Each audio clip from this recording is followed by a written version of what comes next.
Hey there! Looking for a cool and refreshing treat this summer?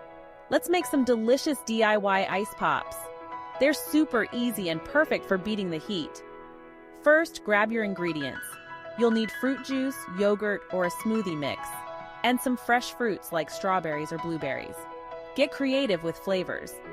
Next, blend your fruit with the juice or yogurt. This helps make the ice pops extra flavorful and colorful. You can mix and match for different layers. Pour the mixture into ice pop molds. No molds? No problem. You can use paper cups and popsicle sticks instead.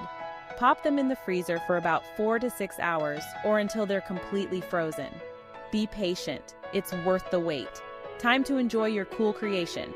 Just run the molds under warm water to release the pops. Delicious, refreshing, and perfect for a hot day. Thanks for joining me in making these DIY ice pops. Beat the heat with this tasty treat. Don't forget to like, share, and subscribe for more fun summer tips. Stay cool.